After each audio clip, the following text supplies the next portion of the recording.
Queridos irmãos, você que pôde estar conosco aqui no domingo passado, ou mesmo que você não esteve aqui presente no templo, mas participou do culto no domingo passado, através da live, você vai se lembrar que o Senhor falou conosco, no domingo anterior, a respeito de posicionamento.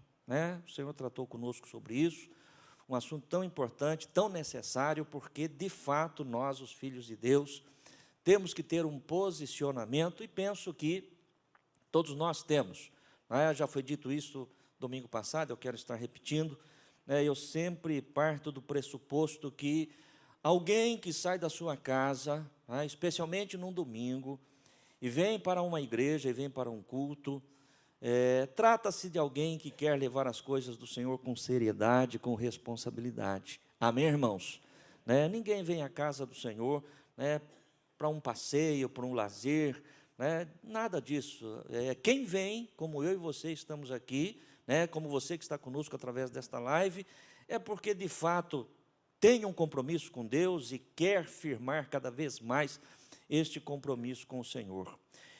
E quando eu buscava uma palavra para o dia de hoje, o Senhor trouxe ao meu pensamento, ao meu coração, um assunto que eu confesso aos irmãos, eu relutei, e disse: Senhor, mas essa não é uma boa palavra para o domingo. Olha, irmãos, Deus fala para você o que você tem que falar, e você fala: Senhor, mas mais ou menos que nem Sara e Abraão, sempre querendo dar uma mãozinha para Deus lá. Senhor, o Senhor está certo que é bem isso mesmo que o Senhor quer falar? E eu corri de um lado para o outro nas Escrituras, tentando buscar alguma coisa que eu entendesse, que pudesse ser adequado para transmitir aos irmãos, mas não teve jeito, E aí eu perguntei ao Senhor, só para você entender aquilo que o pastor está começando a explicar para você. O Senhor me trouxe ao coração para eu falar com os irmãos a respeito de presunção. Nunca preguei sobre isso, irmãos, de uma forma específica. Posso ter abordado dentro de alguma mensagem, mas não de forma específica como hoje. Presunção. Falei: Senhor, mas é isso mesmo? E por que isso? E o Espírito do Senhor trouxe ao meu coração. O Senhor disse o seguinte: toda a vara, todo o ramo que está em mim e não produz, é cortado e lançado fora. Todo aquele que está em mim e produz, eu limpo para que produza ainda mais. Amém, irmãos? E eu tenho no meu coração que cada um dos que estão conosco neste culto são ramos frutíferos. Todos nós somos ramos frutíferos, que temos produzido para o Senhor, que temos produzido para o reino de Deus. E é certo, irmãos, que muitas vezes nós imaginamos, que nós estamos produzindo já o suficiente, nós estamos produzindo a contento aquilo que eu tenho feito para o reino de Deus, aquilo que eu tenho realizado, a forma como eu tenho trabalhado, o que eu tenho produzido, certamente satisfaz. Mas eu posso lhe dizer, irmãos, que de repente Deus está esperando mais de nós. Amém, irmãos? Deus está esperando mais de mim. Deus pode estar esperando mais de você. E certamente esta palavra que eu quero ministrar ao teu coração nesta noite, ela vem ao encontro desta necessidade, da necessidade de que cada um de nós, com o auxílio do Espírito Santo, com a ajuda do Espírito Santo, olhemos para dentro de nós mesmos, e como disse Davi na sua oração ao Senhor: Senhor, sonda-me, vê se há em mim algum caminho mau, vê se há em mim alguma coisa ainda que precisa ser consertada, que precisa ser corrigida. Por isso eu gosto sempre de dizer, irmãos, não leve esta palavra desta noite como uma exortação, não leve esta palavra como repreensão, de forma alguma, não é esse o intuito, não é esse o propósito. De repente poderia até passar pela cabeça de alguém: puxa, mas para quem será que o pastor está pregando isso? Eu nunca prego para ninguém.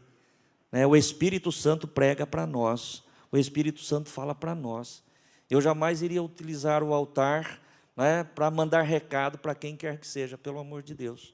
Então, meu querido irmão e irmã, e você que está em casa também, tome esta palavra né, este assunto que nós vamos tratar como algo vindo da parte de Deus, e cada um de nós vamos nos examinar, né?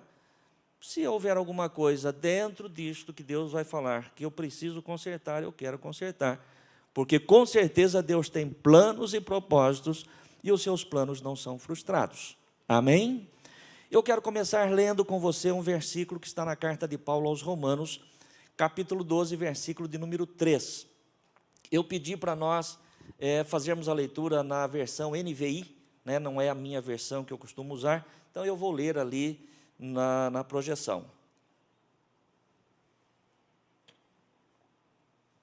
O apóstolo Paulo dizendo à igreja de Roma: por isso, pela graça que me foi dada, digo a todos vocês, ninguém tenha de si mesmo um conceito mais elevado do que deve ter. Amém? Amém? Ninguém tenha de si mesmo um conceito mais elevado do que deve ter, mas ao contrário, tenha um conceito equilibrado, de acordo com a medida da fé que Deus lhe concedeu. Em outras versões vai dizer, ninguém presuma de si mesmo, além daquilo que de fato você é. E é exatamente sobre isso que o Senhor vai falar conosco hoje. Mais um versículo ainda da palavra de Deus, em Tiago, capítulo 4, versículo de número 6. Tiago, capítulo 4, verso de número 6. Vamos lá.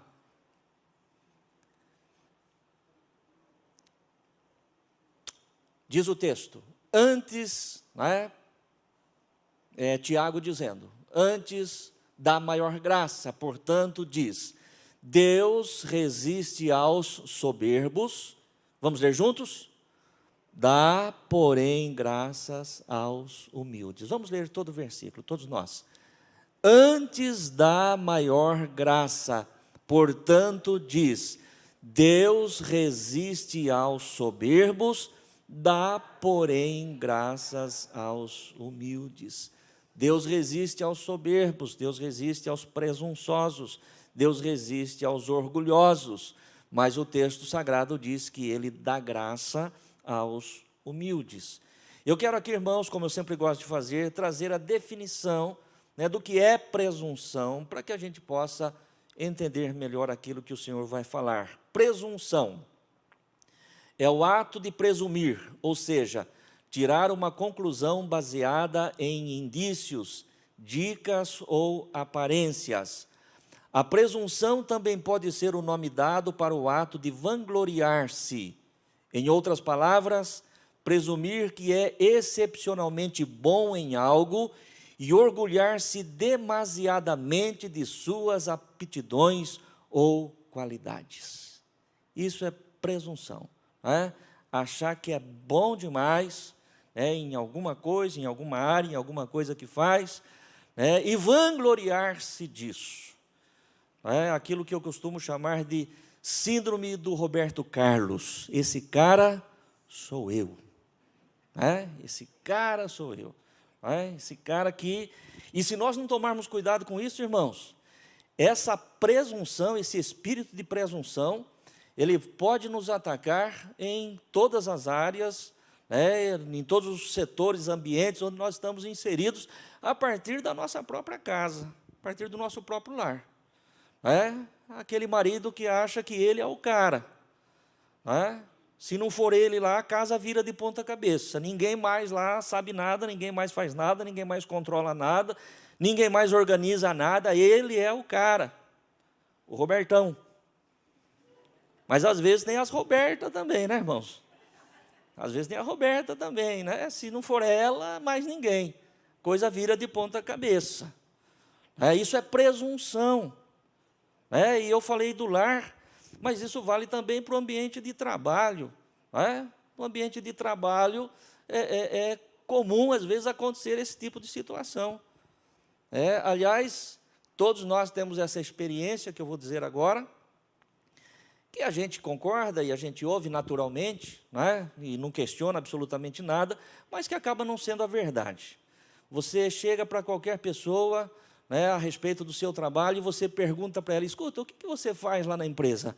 Ah, lá eu faço tudo. Lá eu faço tudo. A empresa tem 300 funcionários, é ele que faz tudo. Não é? Será que é exatamente dessa forma? Com certeza não é. A pessoa, seja ele ou ela, seja quem for, com certeza ela é importante lá dentro daquela empresa, dentro daquele contexto. Com certeza ela é importante, se não fosse, ela não estaria lá. Relevante, com certeza, para os propósitos daquela empresa, para a finalidade daquela empresa, mas não faz tudo sozinho. Ah, eu faço tudo. Dá até a impressão que, se sair, a empresa fecha as portas. E isso não é verdade. Ainda que não haja maldade nisso, mas lá no fundo, bem no fundo, existe uma presunção. Ah, lá eu faço tudo. Se eu não estiver lá, a coisa não anda. Se eu não estiver lá, a coisa não vira. E assim em qualquer outra área, pode ser na igreja, pode ser na escola, pode ser em qualquer lugar. Nós temos que tomar muito cuidado com isso. Porque este versículo de Tiago 4:6 vai dizer exatamente o que nós precisamos saber acerca disso, que Deus resiste aos soberbos, Deus resiste aos orgulhosos, Deus resiste aos presunçosos, Deus resiste àquele que dá a si um valor acima daquilo que ele de fato tem. Não que nós não tenhamos valor, em qualquer contexto que nós estejamos inseridos, mas nós precisamos saber a medida exata para não passarmos, para não termos o equilíbrio, deixarmos de ter o equilíbrio. Volta para mim, por gentileza, Malu, onde nós lemos lá em Romanos 12:3, NVI. Só para a gente poder entrar aqui.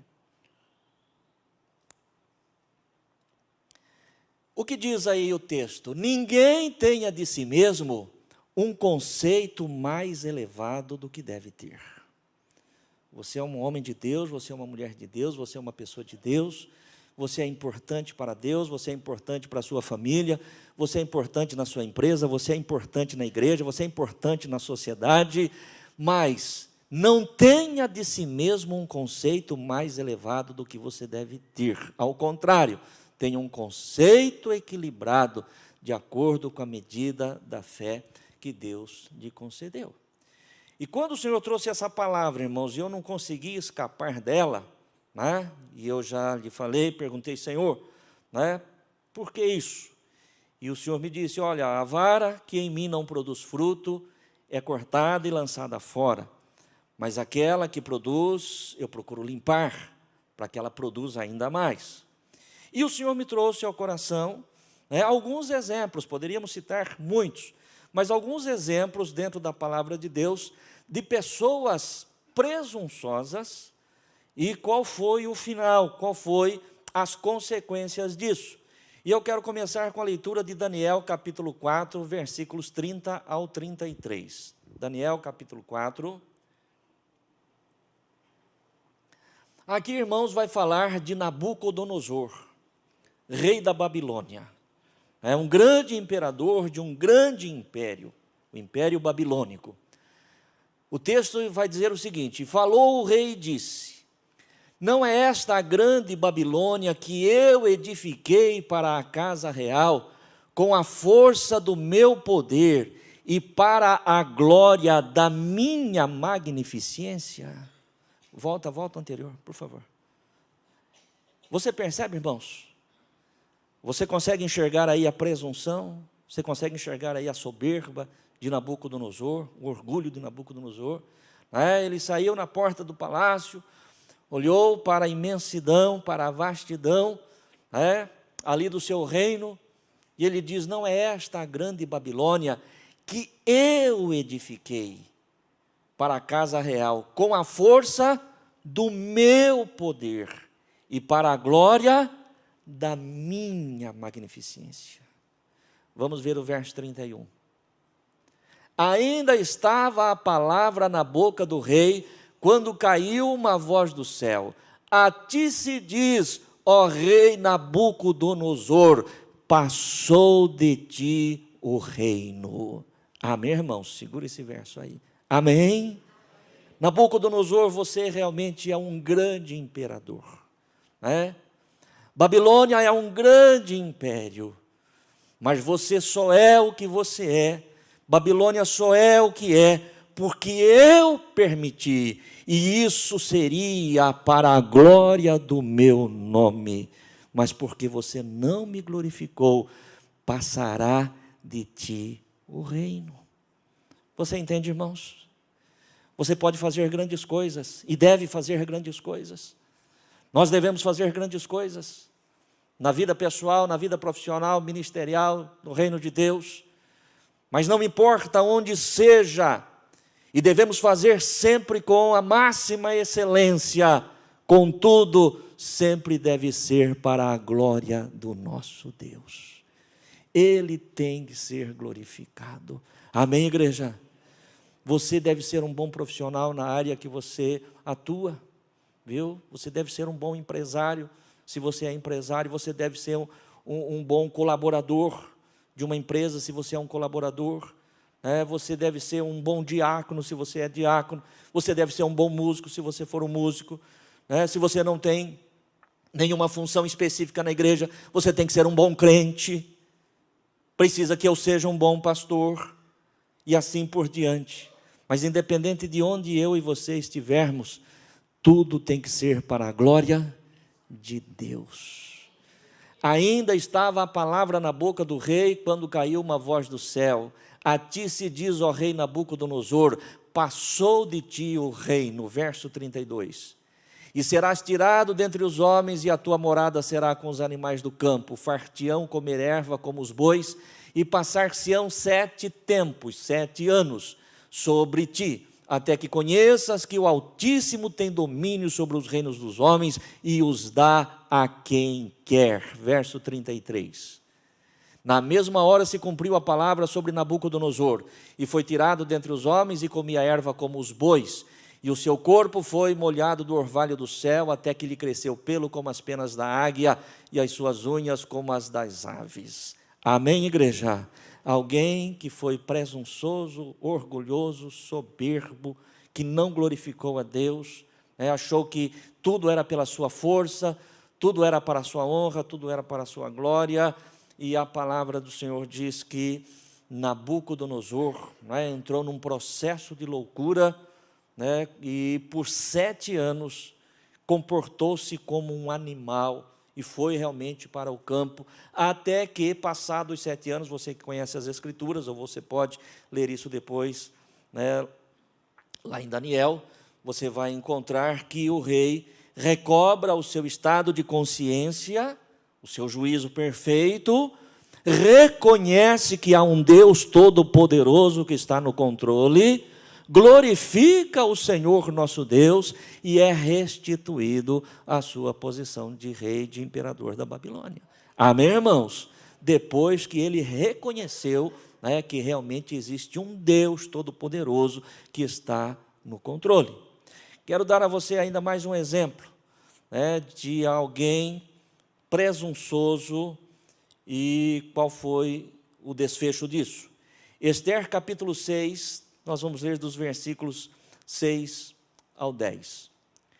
Antes de nós fazermos a leitura desse texto propriamente, só para você entrar no contexto da história, a palavra de Deus vai dizer que o rei Assuero, no seu reino, num determinado tempo, teve alguns homens que intentaram ou planejaram alguma coisa contra a vida do rei.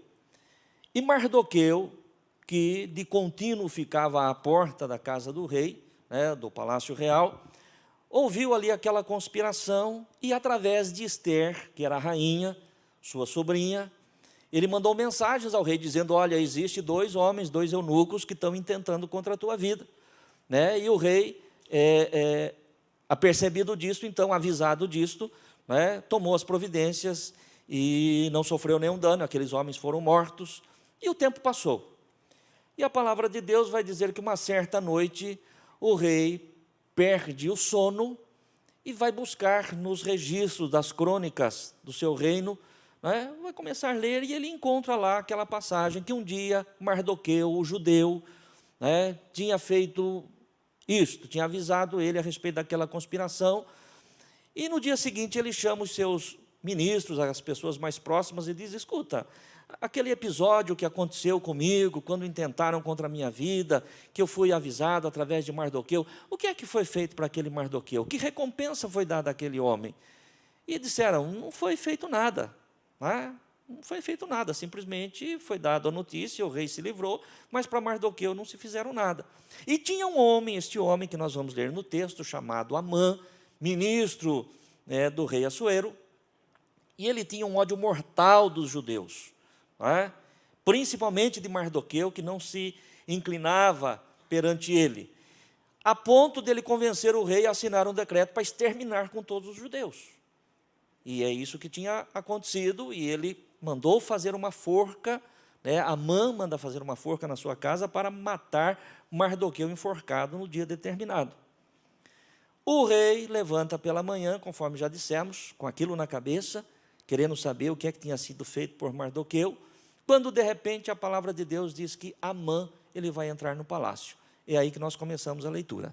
Diz assim: e entrando Amã, o rei lhe disse: que se fará ao homem de cuja honra o rei se agrada?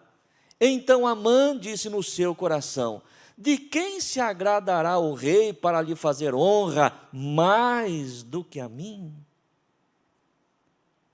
Volta um instante. Você percebe aí, irmãos? Você consegue enxergar aí a presunção? O rei, ele quer honrar alguém. E ele está perguntando agora para mim o que é que deve se fazer para aquele homem de quem o rei se agrada, que o rei deseja honrar. E eu pergunto, quem é que o rei se agrada mais do que a mim? É comigo o negócio, o cara sou eu, ele quer me honrar. Mal imaginava ele o que estava passando pela cabeça do rei. Vamos lá para o verso seguinte.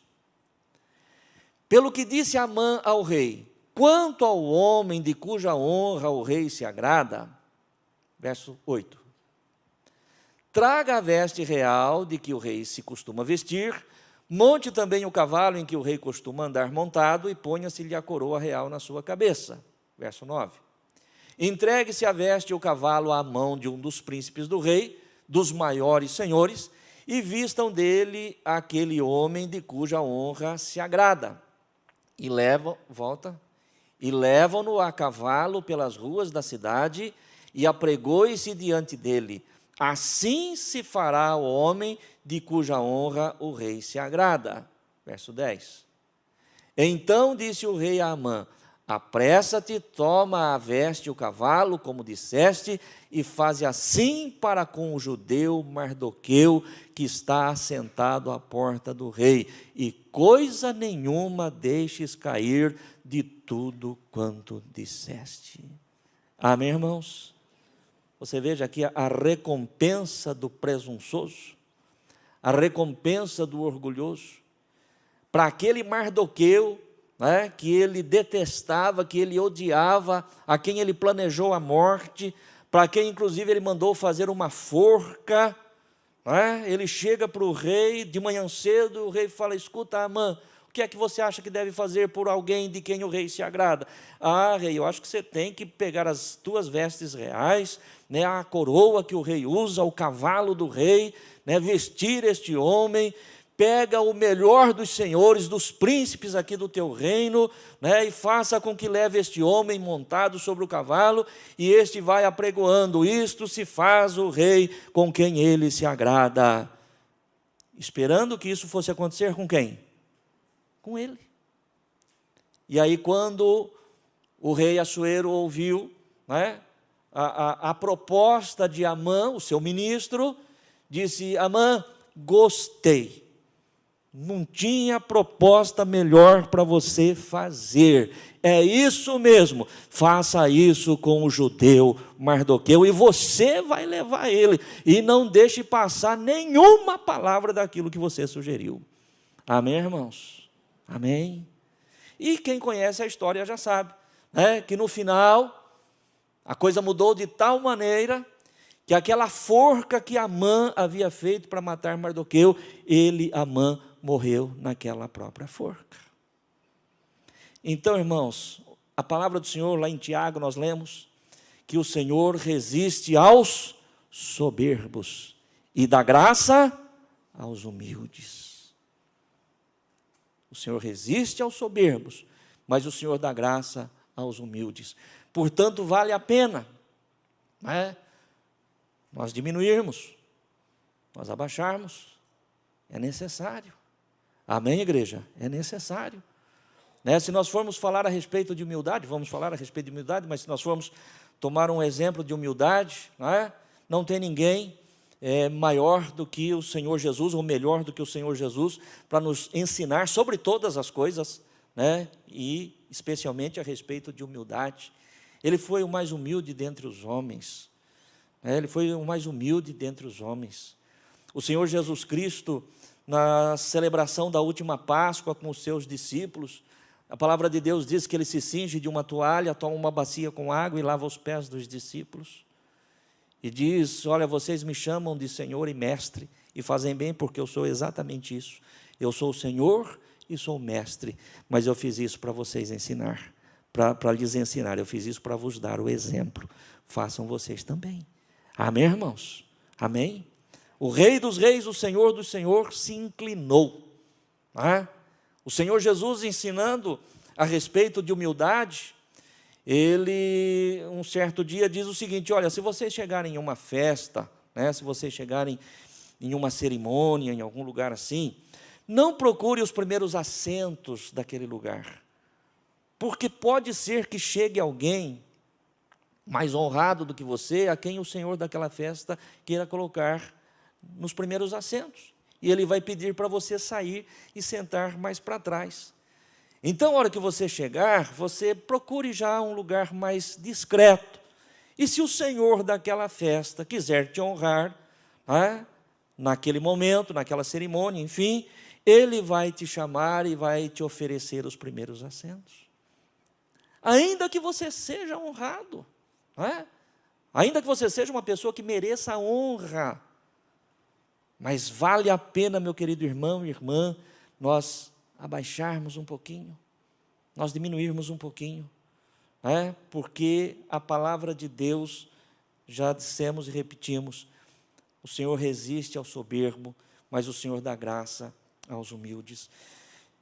Eu ainda quero dar mais um exemplo, irmãos, de presunção. Agora vamos lá para o Novo Testamento, Mateus capítulo 26, versos 31 ao 35.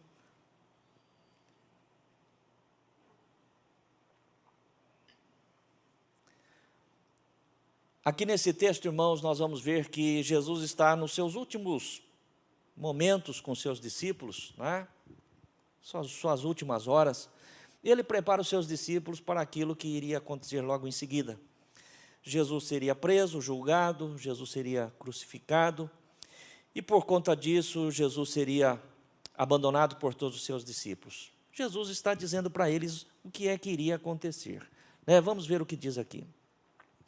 Então Jesus lhes disse, todos vós esta noite vos escandalizareis em mim, porque está escrito, ferirei o pastor e as ovelhas do rebanho se dispersarão.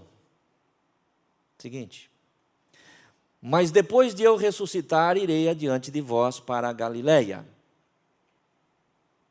Mas Pedro respondendo disse-lhe, ainda que todos se escandalizem em ti, eu nunca me escandalizarei. Segura aí para nós.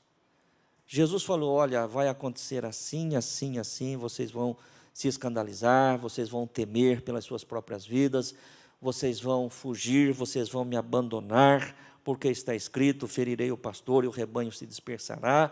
Aí Pedro diz o seguinte, Senhor, ainda que todos se escandalizem, ainda que todos fujam, ainda que todos tenham medo, eu não vou me escandalizar. Verso 34.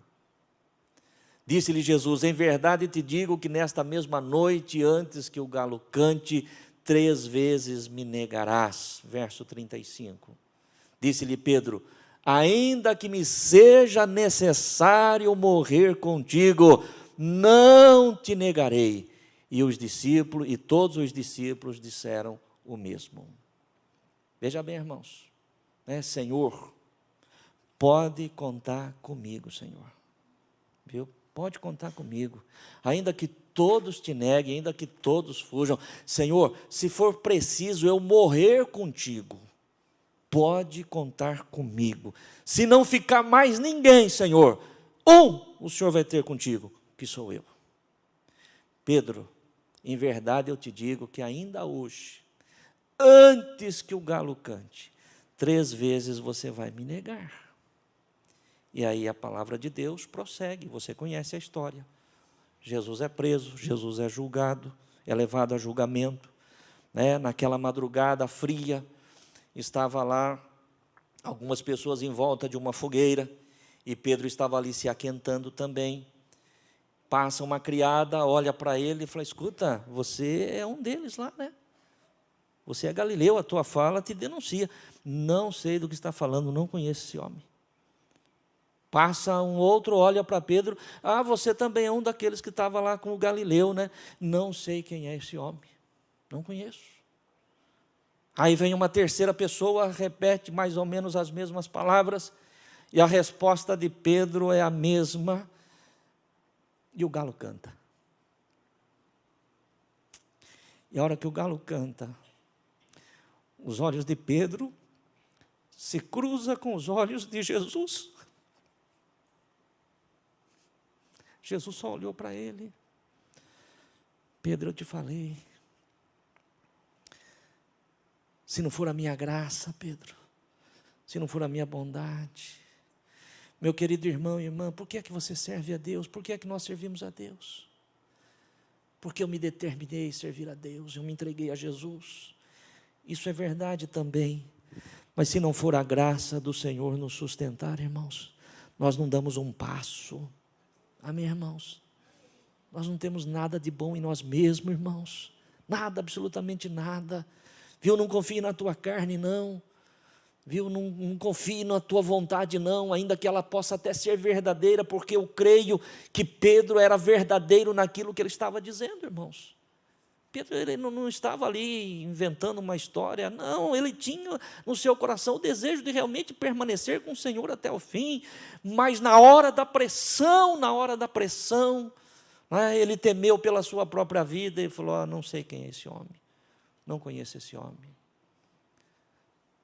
Que a graça do Senhor seja sobre nós. Amém, irmãos? Que a graça do Senhor seja sobre nós. Nós não somos o que somos porque somos melhores do que qualquer um, não. Se estamos neste caminho, irmãos, é porque a graça nos alcançou e esta graça nos sustenta, e é essa graça que vai nos levar até o fim. Amém, irmãos? A graça, a bondade, a misericórdia, só isso, irmãos, só isso, não é? Sem nenhuma presunção, sem nenhuma presunção. Se alguém chegar em mim e perguntar: pastor, você tem certeza da tua salvação? Você tem certeza da tua salvação, pastor? E eu vou responder com toda a convicção: sim, eu tenho certeza da minha salvação. Você tem certeza da sua vida eterna? Eu tenho certeza da minha vida eterna. Eu tenho convicção absoluta. Mas de onde vem essa convicção? Da graça do Senhor meu Deus. É a graça dele, a bondade dele vai me levar à eternidade, vai levar você à eternidade. A salvação é para nós, irmãos, pela graça, pela bondade, pela misericórdia do Senhor. Não é pela nossa justiça. Quem conhece sabe bem. Receber justiça é receber aquilo que você merece. Quando se faz justiça, a justiça, ela visa dar a cada um segundo o seu merecimento. Isso é justiça. Mas misericórdia não é igual à justiça. Enquanto a justiça é dar a cada um aquilo que merece, ou receber aquilo que se merece, a misericórdia é receber aquilo que você não merece. Amém, irmãos? Receber aquilo que você não merece, isso é misericórdia. Nós fomos alcançados pela misericórdia do Senhor. Então, longe de nós, querido irmão e irmã, qualquer presunção. Mas o contrário da presunção, nós já lemos dentro da palavra de Deus, é a humildade. E eu quero deixar bem rapidamente aqui também 3 exemplos de pessoas humildes, e as suas consequências. Nós pegamos 2 exemplos de presunção no Velho Testamento e um no Novo Testamento. Eu quero fazer a mesma coisa. Então nós vamos lá em 2 Samuel capítulo 9, versos 6 ao 9. 2 Samuel capítulo 9. versículo 6. Antes de ler o texto, só para você se situar, aqui vai falar a respeito de um rapaz chamado Mefibosete. Esse Mefibosete, ele era filho de Jonatas, que era filho de Saul, né? Portanto, Mefibosete era neto do rei Saul, o primeiro rei de Israel. E Saul e seus filhos foram mortos numa peleja contra os filisteus, numa batalha. E a palavra de Deus diz que Davi ascendeu ao trono de Israel. E Mefibosete, filho de Jonatas, ele era aleijado dos pés, né, por conta de um acidente que aconteceu. Ele caiu quando era criança, ficou, né, aleijado dos pés. E agora a palavra de Deus diz que ele é levado para morar em Lodebar, né, uma cidade muito distante de Jerusalém. Estava ali sob o cuidado de um dos servos, né, do seu pai, chamado Ziba. E um dia, Davi, já reinando, ele pergunta ali aos seus conselheiros: ficou alguém da casa de Saul para que eu possa usar de beneficência para com ele? E alguém diz: olha, ficou Mefibosete, né, filho de Jonatas, um aleijado, que mora lá em Lodebar, distante. E Davi propôs no seu coração ir procurar esse Mefibosete.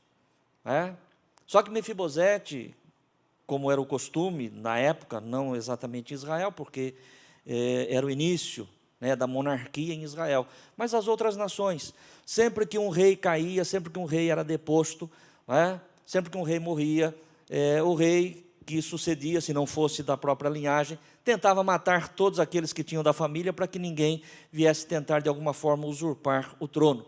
E Mefibosete temeu pela sua vida, imaginando que Davi pudesse querer matá-lo, então foi morar muito longe. Mas agora a palavra de Deus diz aqui, verso 6. E vindo Mefibosete, filho de Jonatas, filho de Saul, a Davi, se prostrou com o rosto por terra e se inclinou e disse Davi: Mefibosete. E ele diz: eis aqui teu servo. Verso 7. E disse-lhe Davi: não temas, porque de certo usarei contigo de beneficência por amor de Jonatas teu pai, e te restituirei todas as terras de Saul teu pai, e tu de contínuo comerás pão à minha mesa. Verso 8. Então se inclinou e disse: quem é teu servo para tu teres olhado para um cão morto tal como eu? Verso 9.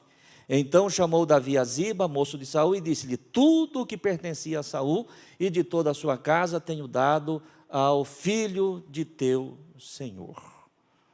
Veja bem, quando Davi chega lá em Lodebar com a sua comitiva, chega até a casa onde estava Mefibosete, mandam chamá-lo, Mefibosete vem e se inclina perante o rei.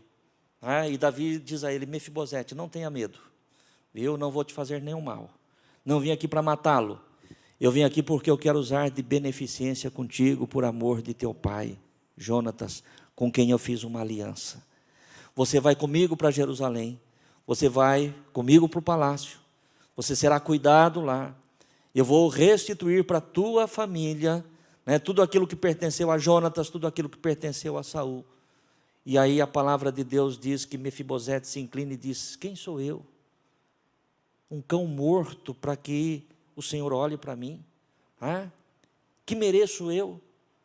E aí a palavra do Senhor vai dizer, que Davi toma Mefibosete, leva lá para Jerusalém, para o seu palácio, cuida dele, dá ordem para que Ziba e os seus filhos trabalhem, e cultivem a terra para sustentar a família de Mefibosete, e de contínuo ele comia pão à mesa do seu senhor, à mesa do rei Davi. Mas quando você olha para esse texto, volte para mim, por gentileza, um verso anterior, verso 8. Então se inclinou e disse: quem é teu servo para tu teres olhado para um cão morto tal como eu? Você enxerga aqui neste versículo alguma presunção? Você enxerga aqui alguma arrogância? Não, rei, eu sabia que o senhor ia vir me procurar, viu? Porque eu sou filho de Jonatas, o teu amigo. Sei que o senhor tinha feito uma aliança com meu pai. Aliás, rei, acho até que o senhor já demorou, já tinha que ter chegado antes aqui. Tem coisa desse tipo aí? Não, irmãos, o que tem aí é humildade, quebrantamento. Senhor, quem sou eu? Quem é o teu servo? Amém, igreja? Você veja a diferença, né, entre o que se humilha e o que se exalta. Vamos para mais um exemplo. 2 Reis, capítulo 4, versos 8 ao 14. Aliás, é o seguinte, vamos mais lá para o final, versículo 12, vamos ver. Isso, deixa aí. Irmãos, esse texto que nós vamos ler agora é a história de uma mulher sunamita, uma mulher que morava na cidade de Sunem, né, e Eliseu, o profeta de Deus, sempre que ia ao Monte Carmelo, passava por aquela cidade e ele era recebido por aquela mulher e pelo seu marido. A palavra de Deus vai dizer que era uma mulher séria, uma mulher de Deus, né, que tinha prazer em hospedar Eliseu com o seu servo, o seu ajudante Geazi. E certa vez, né, Eliseu tendo passado por lá, quando Eliseu sai, a mulher olha para o seu marido e diz: olha, eu vejo que esse que passa por nós é um santo homem de Deus. Viu? Eu vou dar uma sugestão, vamos fazer um quarto para ele aqui, né, vamos mobiliar esse quarto, para que quando ele venha, ele tenha um lugar mais privativo, né, para que ele e o seu moço possam ficar. E o marido acata a sugestão daquela mulher e faz um quarto para o profeta Eliseu. E numa outra ocasião em que Eliseu volta ali, ele é recebido mais uma vez por aquele casal, só que agora com um quarto especial para ele e para o seu moço.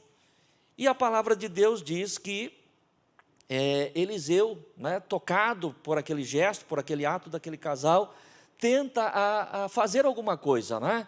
Então, é nesse verso que nós vamos entrar. Então disse ao seu moço Geazi: chama esta sunamita. E chamando a ele, ela se pôs diante dele. Verso 13. Porque lhe dissera: dize-lhe, eis que tu nos tens tratado com todo desvelo, que se há de fazer por ti? Haverá alguma coisa que se fale por ti ao rei ou ao chefe do exército? E dissera ela: eu habito no meio do meu povo. Segura aí para nós. Eliseu manda chamar a mulher, falou: olha, o que você fez para nós é algo maravilhoso. Tem alguma coisa que nós possamos fazer para retribuir? Precisa que a gente faça algum pedido ao rei, ou ao chefe do exército, a teu favor, a favor do teu marido? Falou: não, de forma alguma. Vivo em paz, né? Vivo em paz, habito no meio do meu povo, não me falta nada. O que eu fiz aqui, não fiz esperando recompensa. O que eu fiz aqui, eu fiz de coração. Amém, igreja? Você percebe as atitudes? Né? Eu não fiz com uma mão, esperando receber com a outra, não. Viu? Tudo que nós fizemos do melhor para vocês. Fica em paz, não preciso de absolutamente nada. Vamos para o verso seguinte. Então disse ele: que se há de fazer, pois, por ela? E Geazi disse: ora, ela não tem filho e o seu marido é velho. Veja bem, Geazi tinha observado que por todas as vezes que eles passavam por aquela casa, não tinha criança, não tinha filho, nunca se falou em filho. Não é? E quando Eliseu chama a mulher e pergunta: você quer alguma coisa, precisa de alguma coisa? A mulher fala: não, eu vivo em paz. Não é? Muito certamente, irmãos, por conta já da sua idade, da idade do seu marido, né, quem sabe aquele sonho dela, de quando ela era mais nova, de tornar-se mãe, aquilo já tinha até esquecido, tinha acabado, tinha morrido. Já era uma coisa que ela já nem pensava mais, e diante da circunstância que ela vivia, ela não sentia falta de nada. Mas aí Geazi desperta a atenção do profeta e diz: olha, ela não tem filho, uma pessoa de idade, seu marido também. E aí, na sequência do texto, vai dizer que Eliseu manda chamá-la novamente e diz: olha, no tempo determinado da vida, conceberás e abraçarás um filho. E a mulher diz: não engane a tua serva. Ele falou: não, de forma alguma. Isso é promessa de Deus, é bênção de Deus para a tua vida. E a palavra do Senhor, os irmãos conhecem a Bíblia, sabem disso, que no tempo determinado a mulher concebe, dá à luz a uma criança, e aquela criança cresce, se torna a alegria daquela casa, por conta de alguém que fez o que fez com o coração aberto, sem nenhuma presunção, sem nenhum espírito de soberba, sem desejar nenhuma recompensa, mas fazendo realmente de uma forma livre, despojada, para a glória do Senhor nosso Deus. Você percebe, irmãos, como nós precisamos muitas vezes sondar o nosso coração? Precisamos muitas vezes sondar o nosso coração. Por quê? A palavra de Deus diz que muitos chegarão no dia do Senhor e dirão a Ele: Senhor, em Teu nome nós fizemos isso, fizemos aquilo, fizemos aquele outro. Curamos enfermos, expulsamos demônios, trabalhamos, fizemos. E o Senhor dirá: apartai-vos de mim, porque eu não vos conheço. Uma coisa terrível, irmãos. Agora, por quê? Porque nós temos que analisar que aquilo que nós fazemos para a obra de Deus será pesado no dia do Senhor. Será pesado no dia do Senhor. A quantidade do que nós fizemos, a qualidade do que nós fizemos e a motivação pelo qual nós fizemos. Amém, igreja? Não é só o que você fez, o que eu fiz, o que nós fizemos. É o quanto fizemos, né? Com que qualidade fizemos. Se fizemos realmente para Deus com excelência, por isso que eu disse há pouco, irmãos, nós devemos buscar excelência em tudo aquilo que fazemos, viu? Porque você, de repente, não foi chamado para ser um pastor, você não foi chamado para ser um pregador da palavra de Deus, mas lá dentro da empresa onde você trabalha, você é uma testemunha do Senhor, através do teu trabalho. Então o teu trabalho tem que ser feito com excelência, porque isso glorifica o nome do Senhor. Amém, irmãos? Então é a quantidade do que fizemos, a qualidade do que fizemos e a motivação, né? Por que é que nós estamos fazendo? Para que o nome do Senhor seja bendito, glorificado, para que o seu reino se expanda, ou nós estamos fazendo para, como Nimrod, né? Construiu a torre de Babel para colocar nela o seu nome? Para que a sua pessoa fosse exaltada, para que a sua pessoa fosse glorificada, para que a sua pessoa fosse reconhecida. Não.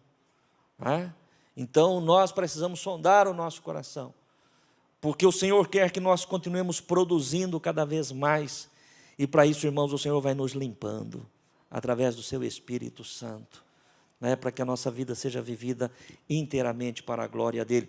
Por último, estamos já encerrando, mais um exemplo de uma pessoa humilde e a sua recompensa. Mateus capítulo 15, versículos 21 ao 28. Mateus 15, verso 21. Partindo Jesus dali, foi para as partes de Tiro e Sidom. E eis que uma mulher cananeia que saíra daquelas cercanias, clamou dizendo: Senhor, filho de Davi, tem misericórdia de mim, que minha filha está miseravelmente endemoniada. Mas ele não lhe respondeu palavra, e os seus discípulos, chegando ao pé dele, rogaram-lhe, dizendo: despede-a, que vem gritando atrás de nós. E ele respondendo disse: eu não fui enviado senão as ovelhas perdidas da casa de Israel. Então chegou ela e adorou, dizendo: Senhor, socorre-me. Ele, porém, respondendo disse: não é bom pegar o pão dos filhos e deitá-los aos cachorrinhos. E ela disse: sim, Senhor, mas também os cachorrinhos comem das migalhas que caem da mesa dos seus senhores. Então respondeu Jesus e disse-lhe: ó mulher, grande é a tua fé, seja isso feito para contigo, como tu desejas. E desde aquela hora a sua filha ficou sã. Amém, irmãos? Que exemplo de humildade, né? Que exemplo de humildade, de alguém que se submete. Uma mulher que estava ali, irmãos, né, arrebentada, né, no seu físico, no seu emocional, mas ela vai buscar aquele de quem ela tinha ouvido que tinha poder para resolver o seu problema. Ela não era do povo de Israel, ela era uma mulher cananeia, o texto deixa claro. E ela vai até o Senhor, né, clamando por misericórdia, porque a sua filha estava terrivelmente endemoniada. Os discípulos se incomodam até com aquele barulho todo, falam: Senhor, despede essa mulher, vem atrás de nós aí. E o Senhor diz: eu não fui enviado senão as ovelhas perdidas da casa de Israel. E nesse instante a mulher vem aos pés do Senhor, se prostra e o adora, e diz: Senhor, socorre-me. Socorre-me, Senhor, socorre-me. E Jesus diz: não é bom tirar o pão dos filhos e dá-los aos cachorrinhos. Olha, irmãos, que coisa terrível, que palavra dura, que palavra difícil de se ouvir, né? Uma pessoa necessitada, né? Ela poderia ter se levantado revoltada naquela hora e falar: é esse aí que é o mestre de Israel? É esse aí que diz que é o homem que ama a todos? É esse que dizem que é o Filho de Deus que veio, né, para aliviar a dor dos que estão sofrendo? Foi essa a atitude da mulher? Foi essa a expressão da mulher? Não é bom tirar o pão dos filhos e dá-los aos cachorrinhos.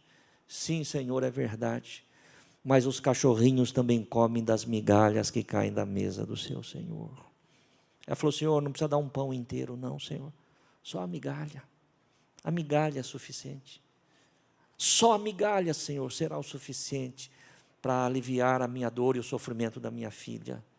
E o Senhor responde, né? Ó mulher, grande é a tua fé. Seja isso feito para contigo como tu desejas. E desde aquela hora a sua filha foi curada, ficou sã. Amém, igreja? Nenhuma presunção, nenhum orgulho, nenhuma altivez, nenhuma soberba, nada disso. Humildade, humildade. Isso me faz lembrar, irmãos, que quando Jesus começou o seu ministério, já tendo sido batizado por João Batista, alguns discípulos de João chegaram nele e disseram: João, aquele homem lá que você batizou, ele está crescendo, ele está conquistando pessoas, tem mais discípulos do que você tem. Quais foram as palavras de João Batista aos seus discípulos? Convém que ele cresça e que eu diminua. Convém que ele cresça e que eu diminua. Amém, igreja? Na minha vida e na tua vida convém que ele cresça e que nós sejamos sempre menos. Quero aqui apenas ler 3 versículos, só para concluir a mensagem desta noite. Provérbios capítulo 3, verso 7.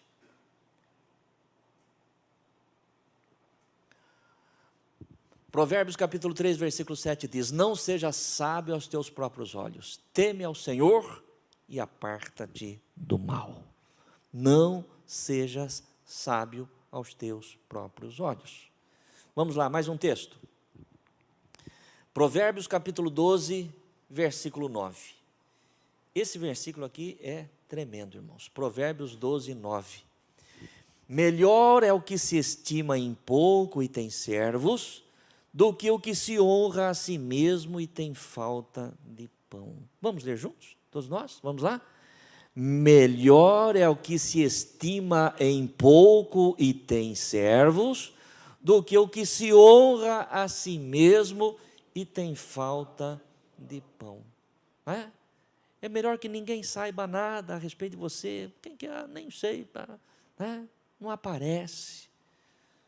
Mas de repente tem servos. Hoje pela manhã, quando eu pregava essa mensagem, eu me lembrei de um episódio que eu quero relatar aqui novamente, como exemplo, dentro deste versículo.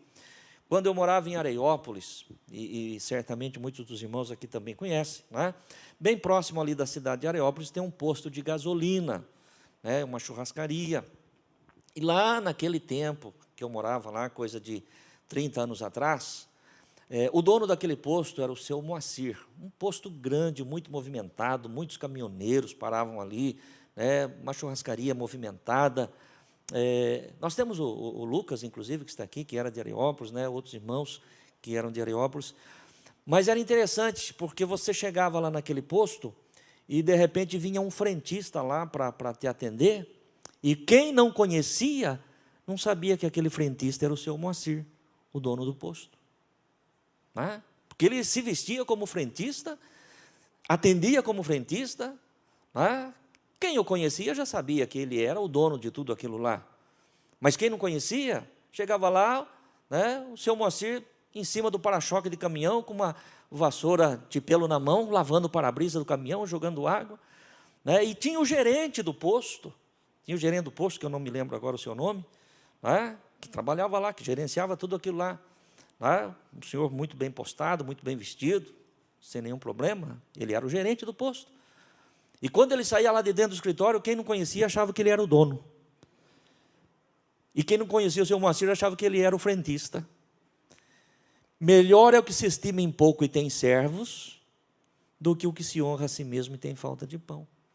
Quem não conhecia o seu Moacir achava que ele era o frentista, mas os seus empregados sabiam que ele era o Senhor. Seus empregados sabiam que ele era o patrão.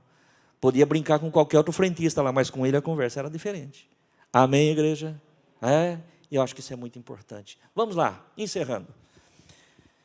Mateus capítulo 5, versículo 3. Mateus capítulo 5, versículo 3, na versão Almeida atualizada, versículo maravilhoso, que diz o seguinte: bem-aventurados os humildes de espírito, porque deles é o reino dos céus. Vamos ler de novo? Bem-aventurados os humildes de espírito, porque deles é o reino dos céus. Meu querido irmão e irmã, só para fechar, só para encerrar, não é? Se você quer saber qual vai ser o final da vida de uma pessoa, se você quiser saber qual é o destino daquela pessoa, é só você observar as atitudes daquela pessoa quando ela começa a crescer, não é? Quando ela começa a subir, não é? Seja no trabalho, seja na sociedade, na igreja, no ministério, não é? Quando está tudo lá embaixo, né, pelo menos se não todos, a grande maioria é humilde. Mas observe a vida de alguém quando ele começa a crescer. A Bíblia Sagrada diz que a soberba precede a queda. A soberba precede, a soberba vem antes. Se você vê uma pessoa começar a crescer e começar a se ensoberbecer, tratar as pessoas de forma diferente, já não ser mais uma pessoa acessível, você começa a observar. Se a pessoa começou a crescer e começou a empinar o nariz, fica tranquilo que o tempo dela é curto. A soberba precede a queda. Eu desejo de dentro do meu coração que todos nós que estamos aqui, pela graça e misericórdia do Senhor, possamos crescer segundo a vontade de Deus, porque isto também é plano do Senhor. Sujeitai-vos, pois, debaixo das potentes mãos de Deus, para que a seu tempo Ele vos exalte. Assim nos ensina Pedro. Sujeitai-vos, pois, debaixo das potentes mãos de Deus, para que a seu tempo Ele vos exalte. Que o Senhor te exalte lá no teu trabalho, em todas as áreas da tua vida, mas nunca se esqueça disso, viu? A soberba precede a queda. Mantenha a humildade, e eu tenho certeza que você e eu, que nós vamos produzir muitos frutos para o reino de Deus. Aplaude e glorifique o Senhor. Louvado seja Deus.